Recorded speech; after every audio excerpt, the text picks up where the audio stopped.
Okay, hello everybody Okay. once again. I'm Ekaterina Sentsova and I'm representing HEC International Admissions Office, and this is our fifth and last webinar of this year as a part of HEC UCA International School Media Communications and Development in Modern World. And I'm very happy to introduce our today's speaker, Vladimir Kozlov. He is associate professor at the Institute of Demography. He is also research fellow at the Laboratory of Social and Demographic Policies, and he is academic supervisor of master's program Population and Development. At HEC, he is teaching some courses like demographic development and migration, economic demography, informal economy and entrepreneurship in contemporary Russia. And topic our today's discussion will be dedicated to the global development trends, the escape from poverty and high mortality to the problems of inequality, or why it's important to study development. And I'm giving the floor to Professor Vladimir. After lecture, we will have a Q&A session. That's ask your questions in the chat. Okay, thank you very much for such a warm introduction, Ekaterina. And yeah, it's nice to see at least some windows here, not the students themselves, but still nice because, yeah, generally within my experience, I visited both Dushanbe and Bishkek and so on. So, okay, generally, their statement like the escape from hunger and premature mortality was the name or the title of one of the books by the Nobel Prize winner Robert Fogel. And generally, if you know, I suppose that Robert Fogel and Douglas North were the Nobel Prize winners for 1993, if I'm not mistaken, for the role of the institution in the economics. And they generally paid lots of attention to the development issues. I should say that, well, maybe previous year in 2019, the Nobel Prize in economics went to such well-known specialists in development as Esther Duflo and her husband Banerjee. And generally, this is a very well-known research team.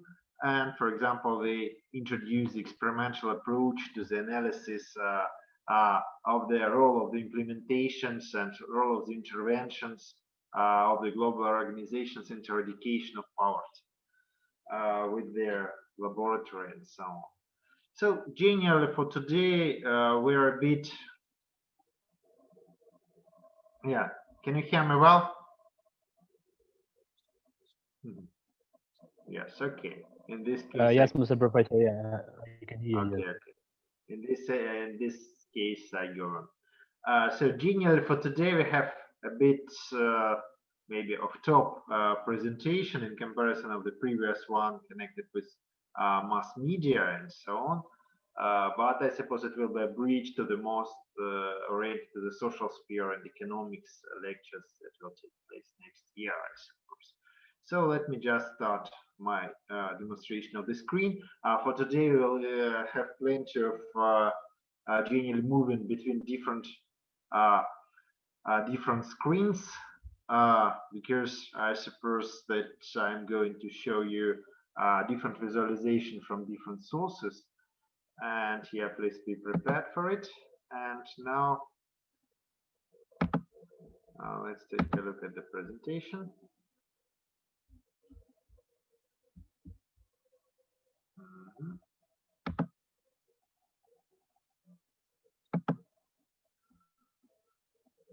Okay, let's start the slideshow. And generally, we're not going to speak generally about development for today.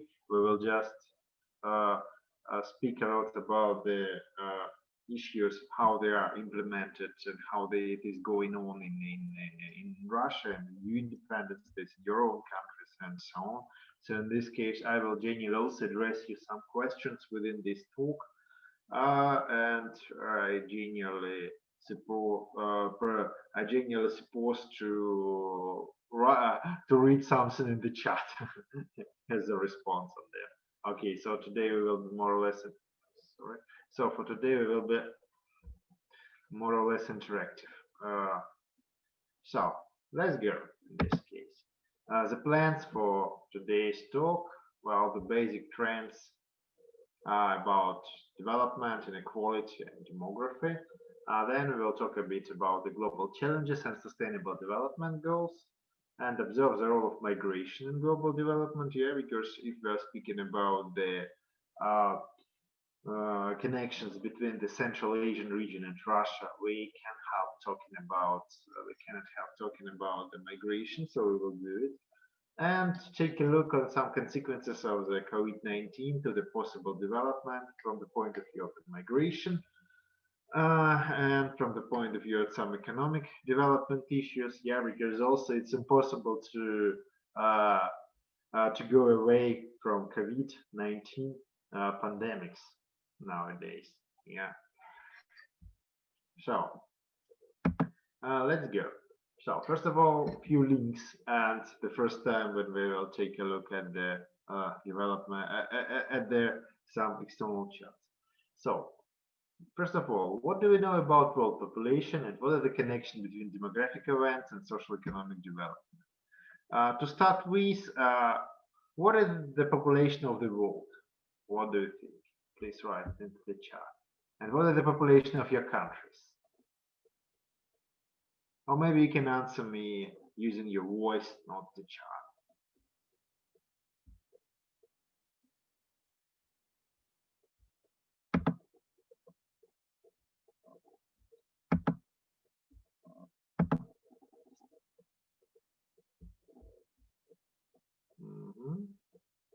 Any answers?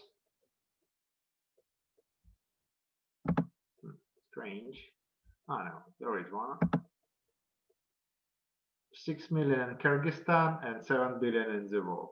I'd rather say almost 8 billion in the world. It's more than 7.5 billions now. And yeah, in Kyrgyzstan. Yeah, I want to add something. Yes, please. I'm from Afghanistan. Based on latest statistic that we have here, the total population of Afghanistan is 37 million. But it's estimated that between 1.5 or 2.5 million of these residents are migrant in European, Asian countries. Yeah, inside the country, maybe 23. And not only Europe. If you're talking about Pakistan, there are plenty of persons who migrated to Pakistan or to Iran. Actually. Yeah, majority of them live in Pakistan and Pakistan and Iran, both of them, because they are our neighbors, and some of them are in Central Asia, but yeah, but mainly Pakistan and Iran. And I should say that, well, after certain iterations, I suppose Afghanistan will be the most populated country in Central Asia, because nowadays it's Uzbekistan. Yeah. But Afghanistan, according to our neighbors that we have. Yeah, so we will see. But generally, there is no quite a strong migration into from Afghanistan to Russia. But generally, there is an Afghan diaspora in Russia, and yeah, it's very interesting because one of our graduates is working for the Afghanistan embassy in Moscow, and yeah, she knows a lot about these issues.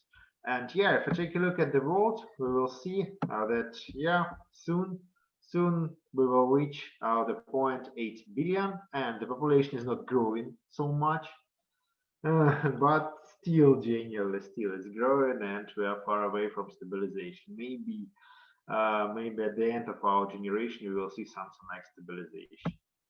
And yeah, if you want to take a look what is going on in the countries, yeah, I saw that there was one reply about Kyrgyzstan, one about Afghanistan. Yeah, what's going on in Afghanistan?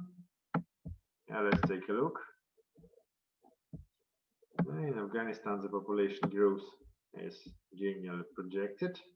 Yeah, Afghanistan is the most populated country in the Central Asia. And yeah, and the population will keep growing very fast. And actually, what else we want to see? So Kyrgyzstan. Yes, I suppose it will be very interesting to take a look. So it of 8 million, 6 million. And yeah, you can say for Kyrgyzstan, yeah, slightly more than 6 million, and still generally the population growth is expected. And here for Kyrgyzstan, as well as for Tajikistan, there are some questions for the number of population. Yeah, because the problem is that the migration is not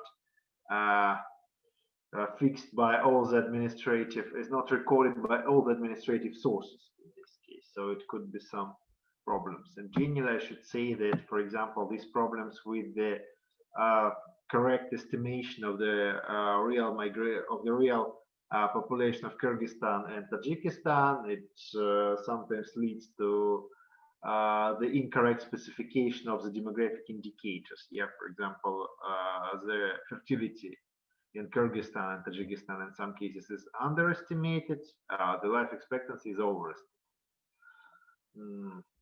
Yeah, we have this situation. The Tajikistan have more than 9 million, so this is a quite fast growing parts of the world.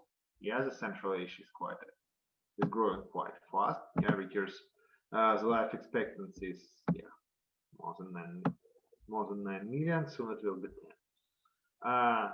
So generally, what can we say? Well, that there is a situation that still there is a demographic boom in the Central Asia, and it's very interesting for how long it will take place.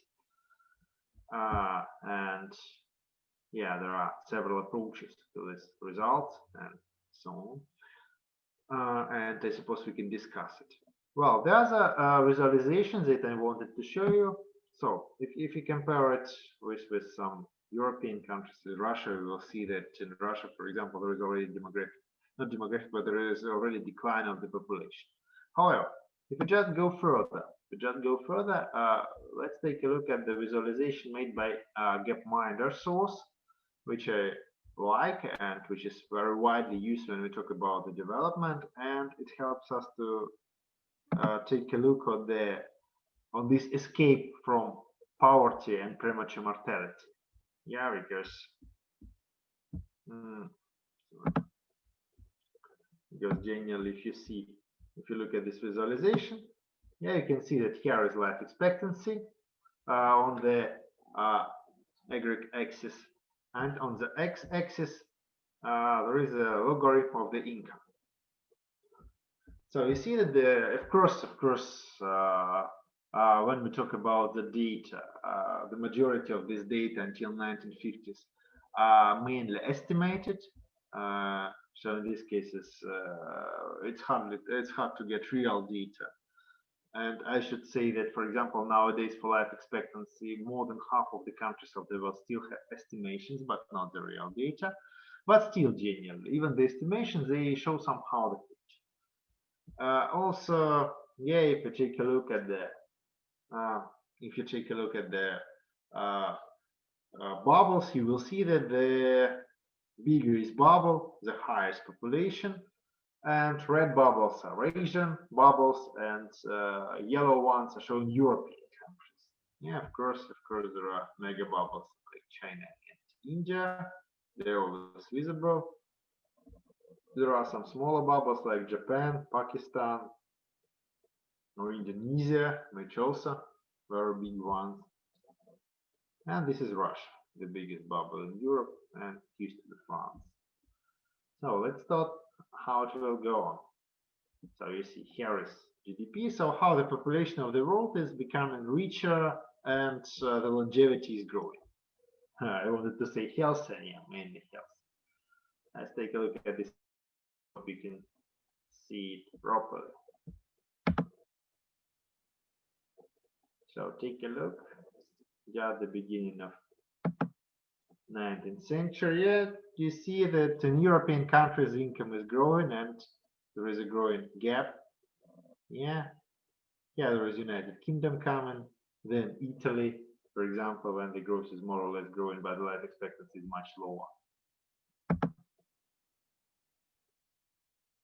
Then you can see some of the fluctuations, and you can see that in Europe they started to fluctuate, and to the mid of 19th century, well, in Europe there was a really tremendous growth in the income. Previously, on the beginning of 19th century, the gap between Europe and the other world was not so visible, I should say. And if I take a look at the situation in the beginning of even 18th century, we will find that the gap is even less visible. But however, in the 19th century, well, was a period of gap, and there is a period of the very, very fast development of the European countries, and as a result, some negative consequences like the very severe and very strong colonization, because of the difference in technologies. But you see, still generally, the life expectancy is not growing so fast, but there are some improvements. So this is the beginning of 19th century. Already there are some improvements in the life expectancy. It's something like 50 years in the United States, which is very high. The life expectancy 50 years, it's very high life expectancy. It means that the infant mortality is going down. But in Asia, still problems.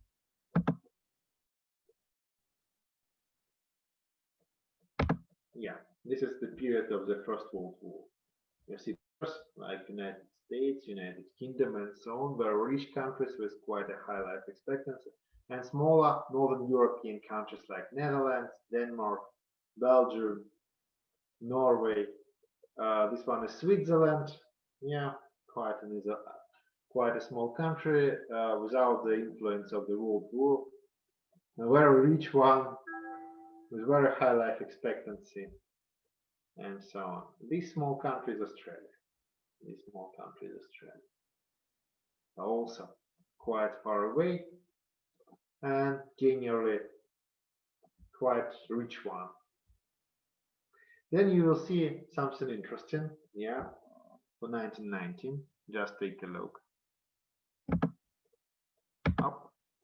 You saw that something happened with the bubbles, 1919. What happened in 1919? 1919. Almost 100 years ago, something happened.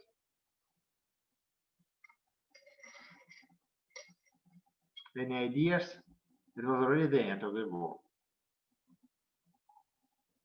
But you saw that for 1 year, the life expectancy just suddenly dropped down and then came back.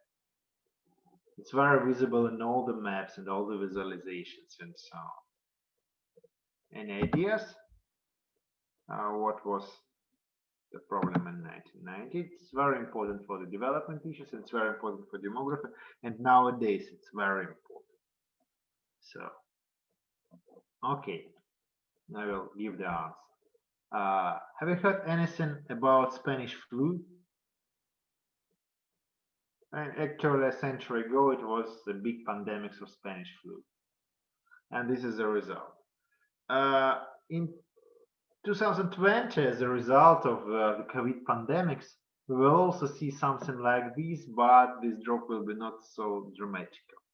COVID-19 has not so high lethality and is not so dangerous for the younger persons and so on. So in this case, it will not influence life expectancy so harshly, but still generally it could influence economics, for example. So generally, if 100 years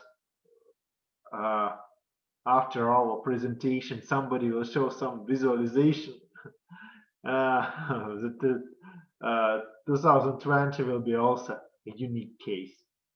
So generally, we are living maybe in the unique year. Okay, let's go further. No, still let's go further. You saw the effect of the Great Depression, yeah, when the incomes went down. Yeah, it is still very huge and well-documented crisis. But generally, we are driving to the Second World War with a very diverse world. Yeah, actually, this is Russia. Here it is. Quite a poor country in comparison with European ones, quite a rich country in comparison with the other world. So in this case, for example, if you compare these periods, for example, Uzbekistan, Tajikistan with Iran and Afghanistan, you will see that the development of Uzbekistan and Tajikistan in 30s already was much higher in comparison with Iran, Persia, it was called that time, and Afghanistan. Okay, so let's go further and you see the effect of the Second World War, which is going on. So Second World War went one more time. Yeah, you see that in some of the countries there was a very deep drop in the life expectancy. There are some problems with income. And here you can see that also there is a very interesting situation.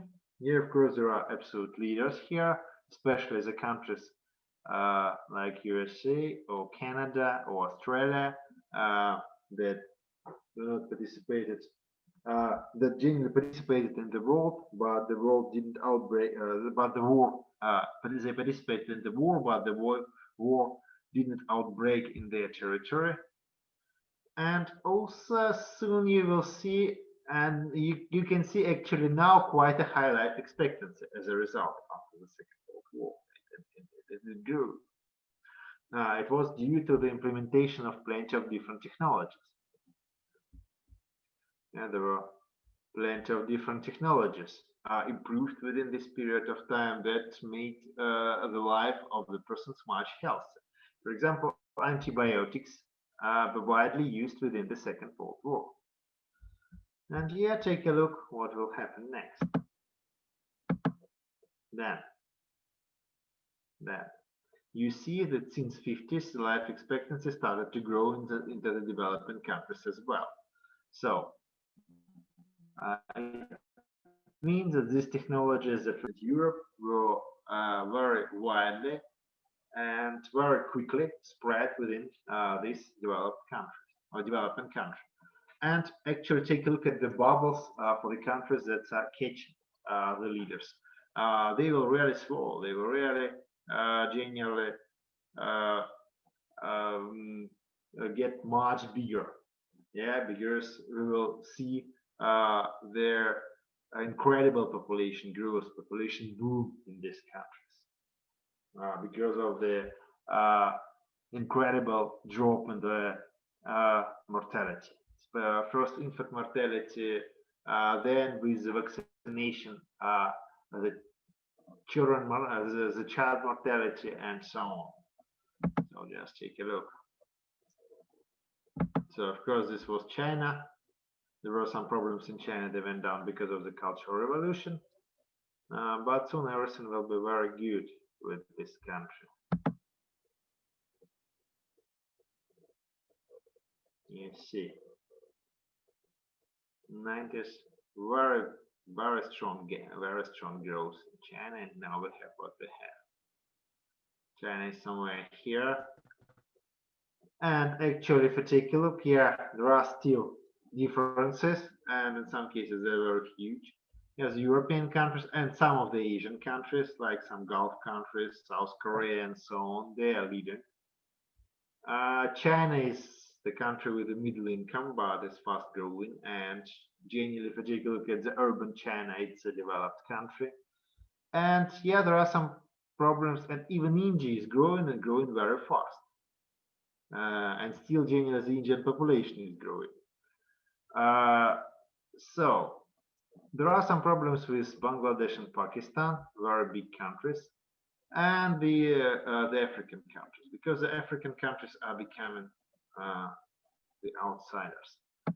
So maybe you want to find your countries. Let's take a look. Russia is here, just in the middle, just in between, because there are some problems with economic growth in our country. Then, if you wanted to find your countries, that's fine. Here is Afghanistan. Yeah, one of the outsiders in Asia, due to the income and so on.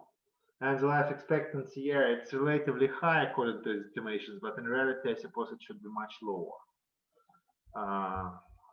Because for Afghanistan we used models. In Kyrgyzstan, here it is. Here it is. So also close to the, of course, much close to the middle, to the median, but still there are some problems with income. Life expectancy also looks a bit overestimated. Then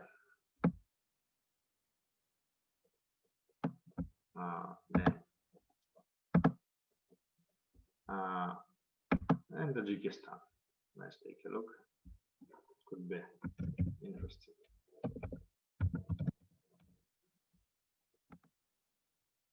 And here it is. Even lower than Kyrgyzstan.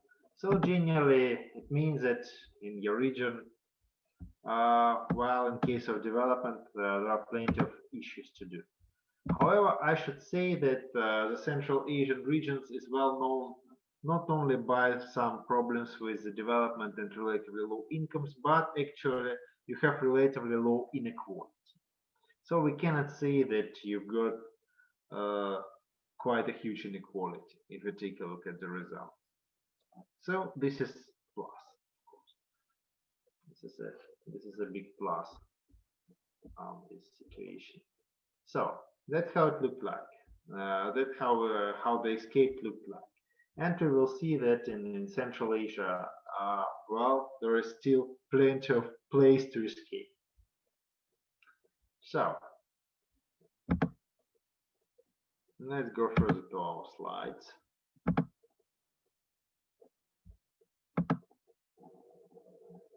Let's go further to our slides. So actually, 50 years ago, the perspectives of this escape were much gloomier, unfortunately.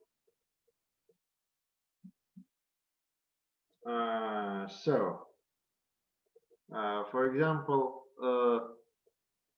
of course, we remember Thomas Malthus, an essay on the principles of the population, and I should say that he didn't say the majority of the results that assigned to Malthus. He just warned the population of the world to be very cautious and say that the overpopulation could lead to the problems.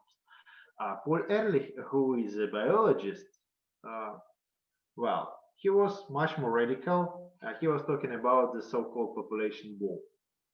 But he told that, for example, the growth of the population will lead to the very dramatical consequences. Well, we should say that, well, the consequences are not so dramatic. Of course, if we're talking about the ecological consequences, yes, they are very unpleasant. For example, the global warming and the growing number of waste and so on. This is a problem that should be solved right now. And I suppose if you work somehow close to the problems of population development, you should work a lot with the ecological problems, first of all. But still, the bomb haven't exploded. So the results, so the consequences in some cases are very dramatic, but still solvable. But in case of economic consequences, well, they're rather say not so pale. I'd rather say that they are shiny in this case.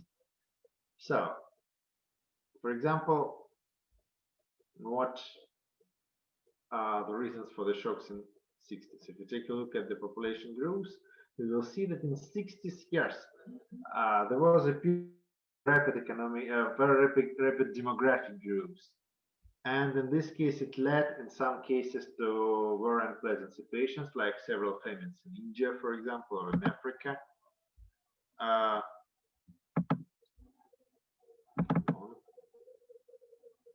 going on?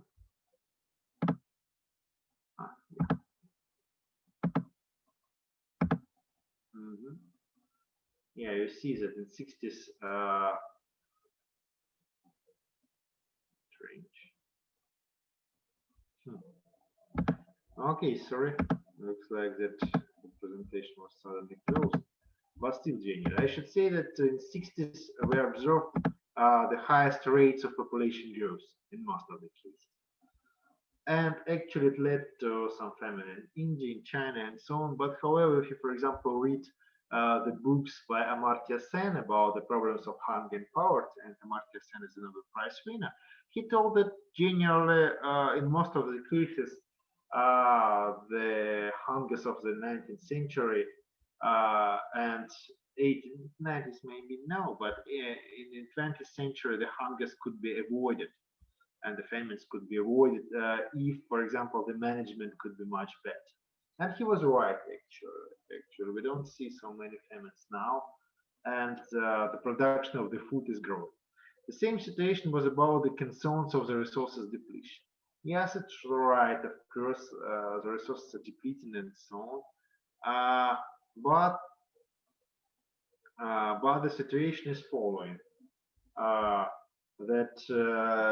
Of course, the resources are depleted, but generally the technologies are going on and going forward. And in these cases, we need much less resources for the production right now. Generally, in case of food, there is the same situation because after 60s, there was the Green Revolution and the production of food really skyrocketed. And in this case, for example, we don't see the strong growth. No, we don't see very strong growth of the okay, I'm starting the demonstration of the prices on the food market. So in this case, it means that we could just survive, and the world is surviving, and so on. So one of the basic and interesting ideas was the following. For example, this is the food production growth. The resources, and in case of poverty, for example, it's also going down, especially because the poverty in Asia is really going down. In Southeastern Asia, it's almost eradicated and so on. So, okay. Why the population didn't explode? There are several reasons. One of the reasons is economic.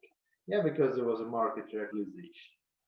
Demographic, urbanization, human capital increase, decline of fertility, which is generally, but of course there are some problems in Africa where the fertility is still generally very high. And migration. Yeah, migration played one of the key and the most important roles in the development. Because migration in most of the cases means the remittance of the migrants. And the remittance, they really help to avoid poverty.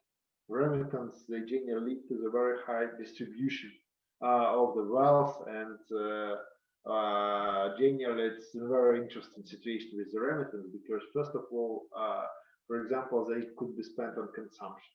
But after certain iterations, if you take a look at the remittances, you will find that they also spent on the investments in the human capital. For example, they spent to their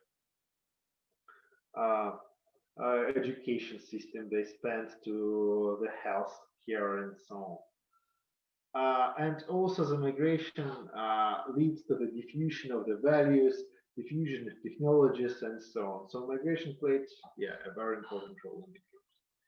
And in case of political, well, there is an opinion that democratization played a very important role into the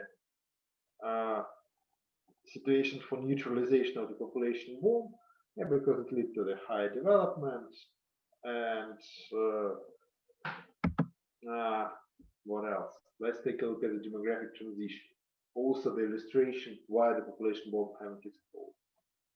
So it shows that we genuinely came from the stage of the high fertility, high mortality to the stage of the low fertility, low mortality. However, for example, in the Central Asian regions, we are still somewhere here, when the life expectancy is already quite a huge one. However, the fertility is still high. Yeah, it was much higher within the Soviet period of time, but it is still quite high now. And yeah, there are very huge debates about it. So, of course, there are some problems. For example, the growth is still unequally distributed. The same was with technologies and opportunities for education. Yeah, the production of technologies is not equally distributed. There are several centers producing them. Generally, of course, the diffusion of technology takes place. But unfortunately, it goes not so rapid. In case of education, it's another interesting situation, yeah, because as we talked about education, sometimes we use very simple measure indicators, like, for example, the share of persons with the primary education, with the secondary education, and so on. However, these indicators, yes, they are good if you take a look on something bulk or in something growth, but generally it's very bad if we look at the quality of education. For example, we cannot get the proper information about the quality of education, quality of the human capital of the persons who just participated in the schools regularly. For example, the person participated obligatory 11 classes, and we cannot say that the quality of the human capital of such a person is very huge, because we don't know if the person really studied at school, what were the technologies, what were the teachers, because as I already talked about the step before, some of the experiments, and not only experiments organized by them, and not only of them, so plenty of World Bank and the other organization experiments in the school showed that, for example, the problem of teachers is quite a huge one. For example, in most of the schools all over the world, there are qualified teachers, there is a scarcity of this resource. And as a result, the human capital of the students is also very low. And here, for the older countries, there is a problem of population aging and age distribution of income. In case of hunger, well, generally, I suppose you will have this presentation, and I really encourage to follow these links because it shows how the situation looks like with hunger right now. But I should say that, yeah, of course, the absolute poverty and hunger, they are not anymore the cases all over the world. Of course, some situations with when there are some humanitarian or natural catastrophes and so on, but still they are not so widely spread. However, there is one very negative side. There is one negative side. Since 2015, and actually since even the beginning of 2010s, the improvements with the hunger, well, were just frozen. Yeah, because within this problem, the new centers of global tension occurred, which produced which produced millions of refugees and so on. Not only Syria, but also a very dramatic situation was observed in Eritrea, in the north part of Nigeria, in Chad, and also in Venezuela. For example, one of the most problematic points on the world map nowadays is Venezuela. Yeah, because they have already more than 5 million migrants from Venezuela, and there is quite a huge problem with undernourishing in Venezuela.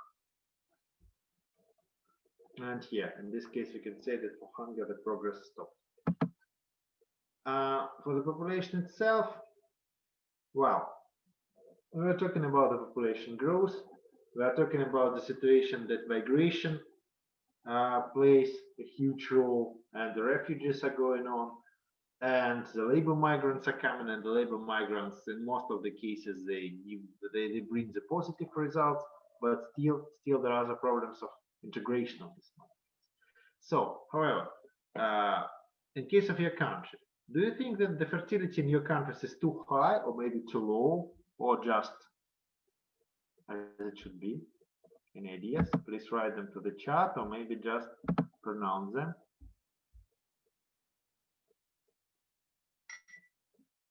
What do you think about the fertility in your country?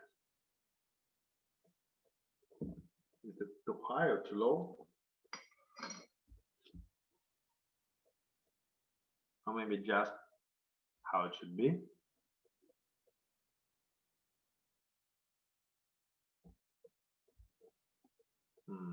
Let's take a look.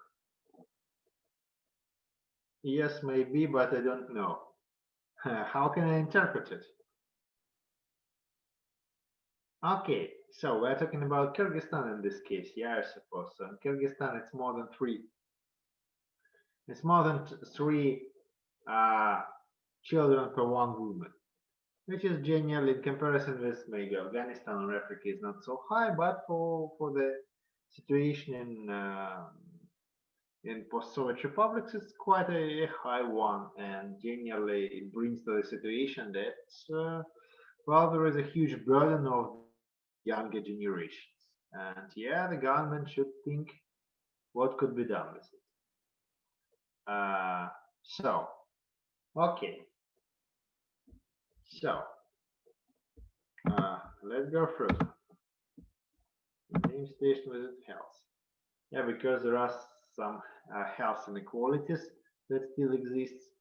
For example, how to measure them? If we take a look at the health of the different subgroups of the population, we see that there are huge gaps between them, and these huge gaps are visible all over the world. For example, in the United States, they were quite visible, and generally they were remarked by Angus Deaton, the Nobel Prize winner, who told that it's a great problem. Well, actually, the health inequalities, internal and external, were just seen by Amartya Sen, for example, when he highlighted the poorest states of the United States as life expectancy is much lower than in the richest states in India.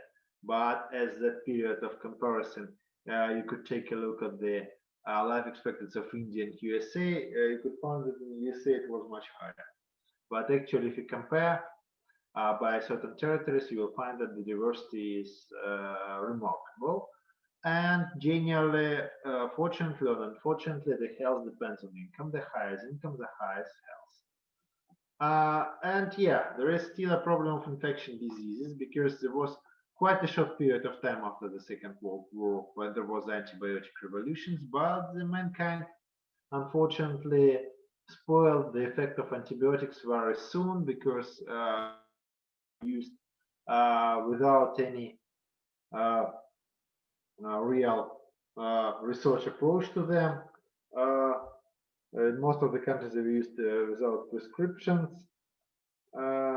There was a very huge problem when the antibiotics were used without, they were used for feeding the cattle and so on. So in this case, for example, the problem of infectious disease was very unpleasant and was already detected before the outbreak of COVID-19. The outbreak of COVID-19 just highlighted that this issue is very important and something should be done. Also, we cannot say that the inequality is eradicated and so on. And we cannot say that in case of population, if the growth of the population stops, we can enjoy the situation without some unpleasant changes. So I would like to demonstrate to you also some visualization from the Gapminder and so on. You will see this is a very famous graph, maybe you saw it, about the income. This is the income distribution. So how it looks like. So this is income distribution. The red line, the red ones are the red one is distribution in Asian countries. Here, take a look. China is more or less equally distributed. And this is number of dollars per day. India have some problems. Yeah, China is much richer. Very equally distributed countries are here, developed countries, and USA, and some North American ones. And yeah, some problems with Africa, the blue one. And also I will see you what was the situation with that. So actually we see that, well, 200 years ago we also were more or less equally distributed, but we live in a very extreme poverty. Now we'll see how it was going on, that some of the countries are just growing, and while the others are demonstrating the growth of their income.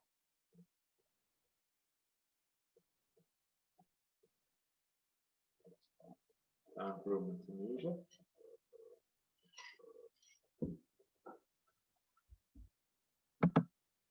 But here you can see very huge differences between these European ones and the Asian country. Even the richest persons from the Asian countries are mainly poorer than ones in Europe. Now the situation is becoming much worse, and after the Second World War we can see something like bimodal distribution.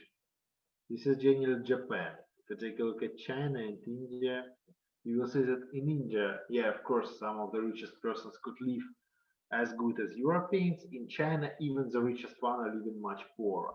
And in 60s, for example, the global poverty is most of the cases a poverty in China.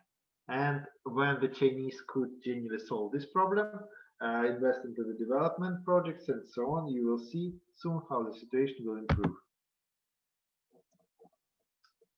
Now it's not improving. Now the situation is going to bimodal, but then still, within the economic growth, China is catching up.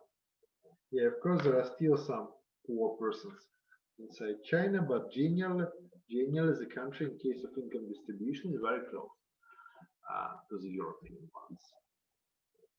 So it means that in case of inequality, yeah, of course, there are very good cases. But if you take a look at the African case, you will see that in some North African or Arabic-speaking countries case, you see that the situation, of course, it improved, but it's far away from the ideal. And another situation that I wanted to show you was the global aging, which we talked about.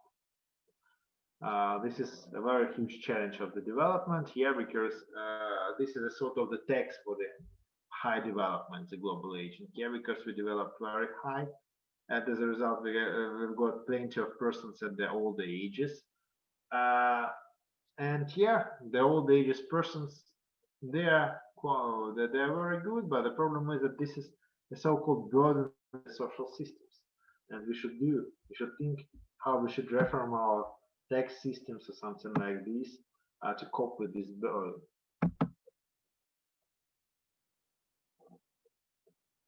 So in most of the cases, almost nothing changed. The population is very young.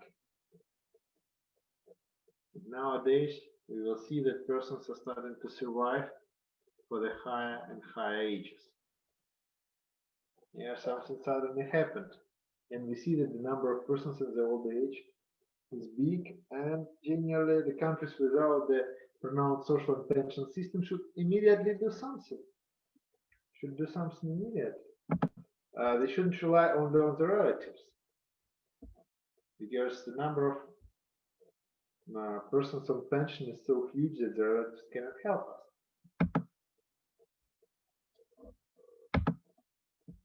Okay, let's go further.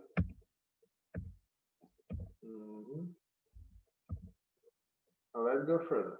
First of all, what is very important to know? Some Millennium Development Goals and Sustainable Development Goals. These goals, they genuinely helped us a lot and helped the world of the development. And still, generally, I should say that Millennium Development Goals were really courageous, and most of them were not achieved, but still, generally, they lead to the improvement. In case of Sustainable Development Goals, they are now still sounds fantastic. Yeah, like no poverty, zero hunger, good and well-being, and there are plenty of them in different green sectors. In different green sectors, we have plenty of them. So in this case, we already expect to live in a totally different society with a very eco-friendly one and so on. So what do you think? What indicators are the most important for a country? Well, genuinely, it will be very interesting because in Central Asia, for example, the water diversity is very important. So the situation for keeping water. And of course, the thought go about health, of course, but it's important everywhere. So, and now let's move to the migration. So this is from the World Bank that shows us with the relevant remittances even much better than foreign direct investments. So there are much more remittances, and they really help to eradicate the poverty.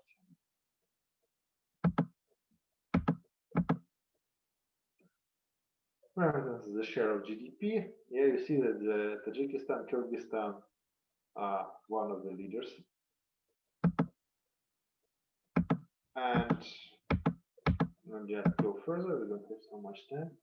We should say that, of course, one of the problems is the cost of remittance, but in case of Central Asia, we should say that the cost of remittance are not so huge. They are actually one of the lowest in the world.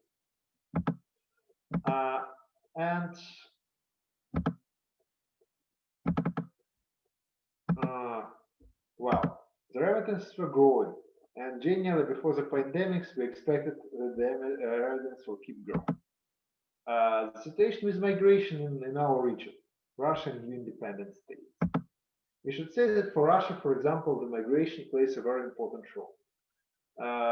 This is a graph that shows what could be the population of Russia without migration. This one, the blue one, shows what it is with migration.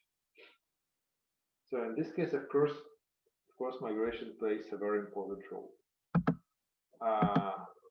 And this is the migration balance of Russia. We will see that, of course, there is a huge role of Uzbekistan, Kazakhstan, Ukraine, also Kyrgyzstan and Tajikistan for the Russian Federation.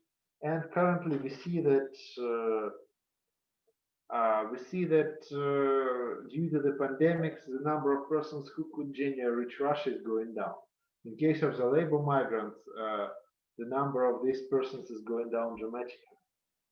What could be the results? Well, it could influence the human capital, and it will influence the human capital very dramatically. Because first of all, the remittance to the countries in Europe and Central Asia are estimated to fall by 16%, which is generally the sharpest decline among all the regions.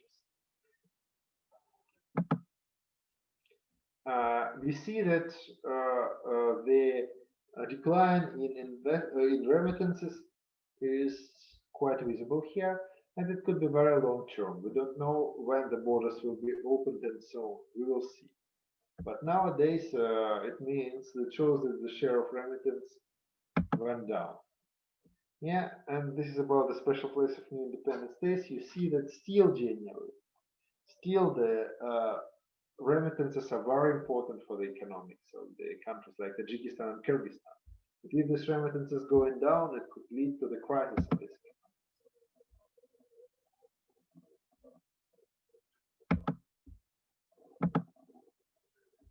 Yeah, for example, the Russian situation. You can see here the remittances from Russia. They're going down with the downturn trend of oil, for example, and with some credit restrictions. And take a look at these graphs. It shows the decline of the remittance that are paid from Russia.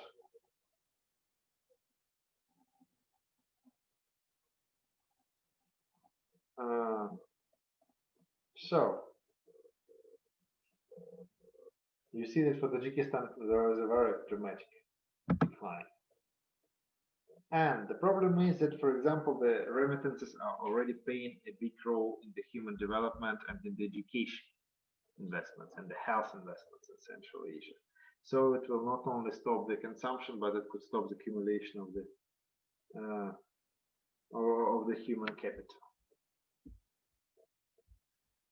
If we go further, we will find that if we talk about the COVID-19 and health of migrants, there are not so many reliable results if we're talking about the labor migrants and the refugees.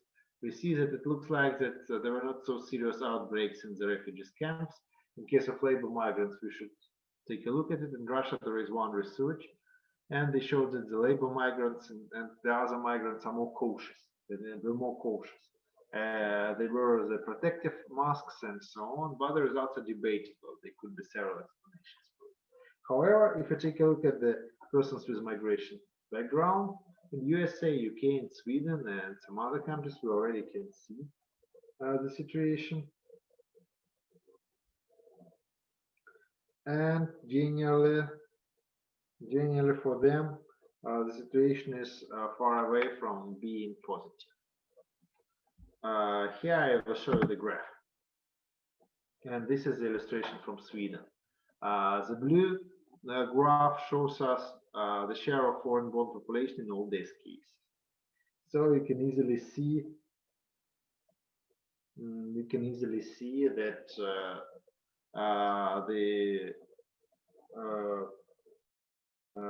within the pandemics, the migrants became much more vulnerable. And it's one of the challenges of the problems with integration.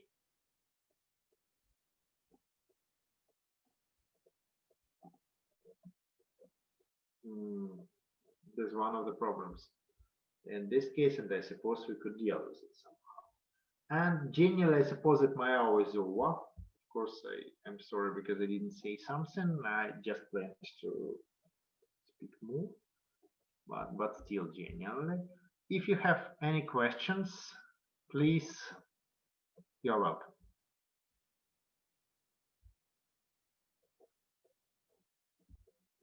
Yes. Yes, and Ekaterina sent you the information to our program. Then we can talk a lot about these situations and some other ones.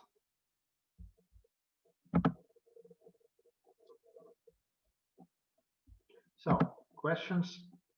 Hi, I had raised my hand, so I guess you can't see it. My name is Anwar Naseem, and I'm an associate professor at UCA. And so thank you for a very nice presentation. I really enjoyed it. I guess my question relates to one of one of your slides. You had mentioned about demographic transition and political institution. And I'm wondering what the evidence on that is in terms of the link between democracy and demography. Because it would seem to me that in democracy, it's harder to, institute population control measures, for lack of a better word, sort of contrasting India and China. So how does that work in terms of the mechanism? What is the pathway where more democracy actually leads to lower population growth? Well, generally,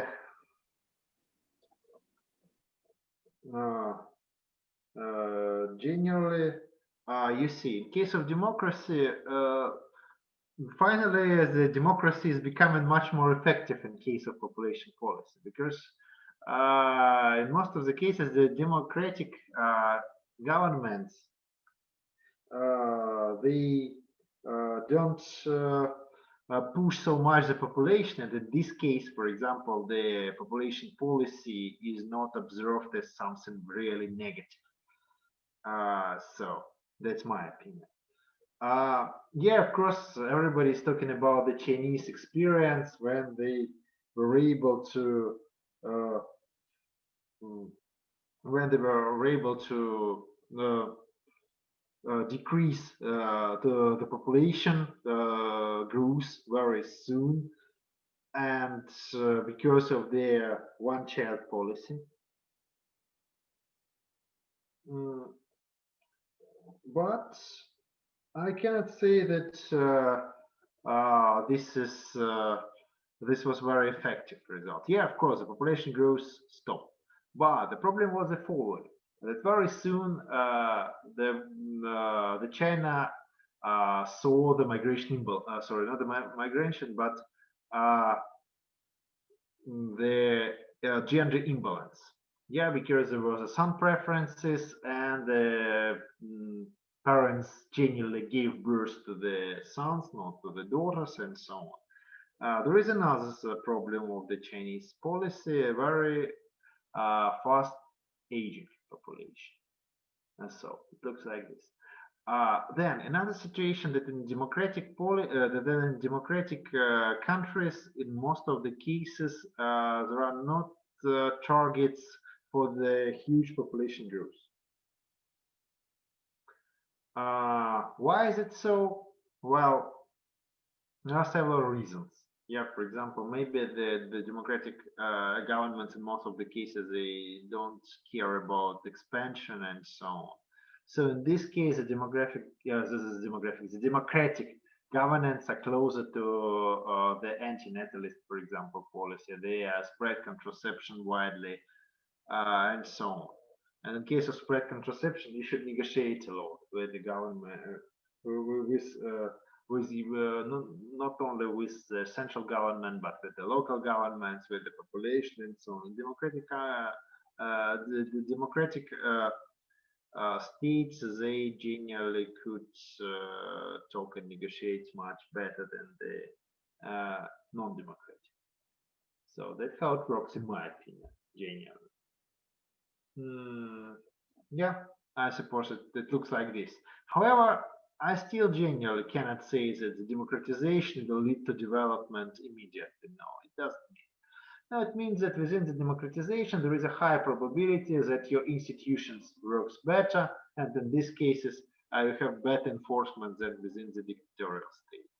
Yeah, for example, you could at least implement your family policy without the problems of corruption, without the problems of the other stuff, and so on. Yeah, that's my opinion, I suppose. Okay, thank you. Yeah. Yeah, of course, it's debatable, but genuinely, if you take a look at the empirical results, yeah, of course, there is a Chinese case, but there are some other cases that shows that if we are pushing too much, the effect is not so visible. But is there a lot of research in this particular area in terms of looking at that relationship? Yeah. Yeah. Okay. Yeah. Especially as they started when in 80s there was the approach that the democracy lead to development without any problems, but generally it's debatable, and you can take a look. And for example, there is one statement from Amartya Sen that in democratic governments the famine could not be organized, which is also important issue. I don't believe that it takes place in reality, but still generally it shows that in democracies the institutions at least work better. Ekaterina, China stopped policy. Yeah, China stopped one child, one family policy, but the values in China have already changed. And in this case, for example, the expected number of kids, the expected number of children in Chinese families is much lower than in Europeans. The Chinese fertility is almost the same as in Russia, for example. Is it possible to reach sustainable development goals?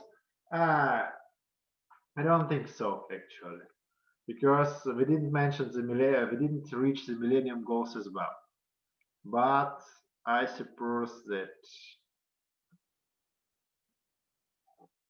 it still doesn't matter, because we can just follow these goals, and if we don't, even if we don't reach 100% of them, even if we achieve 50% or 60% or something like this, it will be already the very positive result. So, okay. Now the future migration policy. How do you think this is? Well, I suppose that I don't see any evidence that the migration policy could be dramatically changed in the European Union, because there are quite strong proponents of it and so on. And generally, I don't see the opponents. I don't see too much of them. Yeah, of course, there are some problems and so on. But generally, I suppose that after the COVID-19, the whole geography of the migration and the whole infrastructure of the migration will be changed. Yeah, for example, right now there will be more sanitation control, there will be more control of migration itself, and so on. So actually, I suppose that well, it's not about the narratives of the migration policy itself in the European Union, but it is within the forthcoming several years. I suppose that the epidemic security will be major in case of migration and so on, and the countries will be very cautious in opening the borders. And in this case, it's very good that there were no outbreaks in the refugee camps. However, in 5 years with the vaccination and so on, I suppose the Europe will go back to this rhetoric that will be open. But if you ask me if the Europe taking refugees could solve the world problems of development, no, they never can do it. So the problem should be solved on the countries that are sending the refugees, not in Europe or not in the countries that receive it.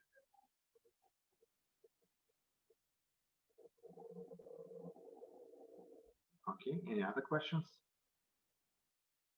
I suppose that, of course, they could be used in the latest possible case. Yeah, of course, if there are some sudden humanitarian problems, of course, the developed countries or the neighboring countries should take the refugees. I don't think China is a democratic country in terms of social regulation of demography. No, I don't think either. In case of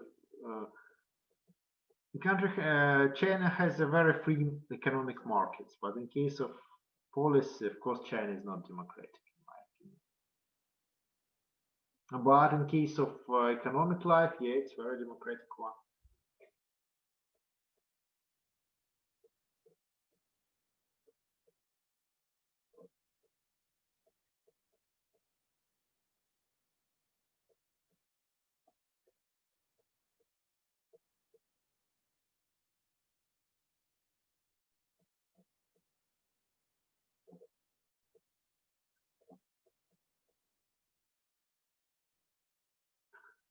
Any other questions? I don't see.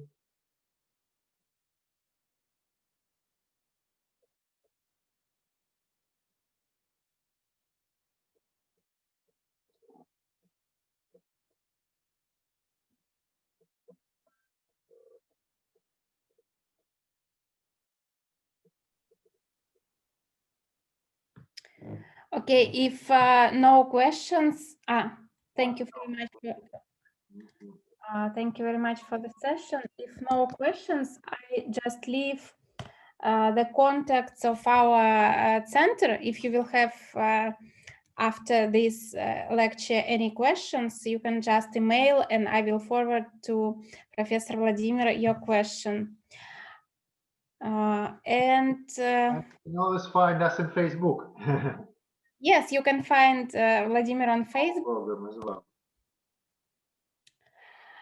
And I want to thank Professor Vladimir, and I want to thank Dr. Maxim Khomякov. He is Dean of Arts and Sciences at the University of Central Asia, and I saw that he was here today, but yeah, he already left. I saw him as well.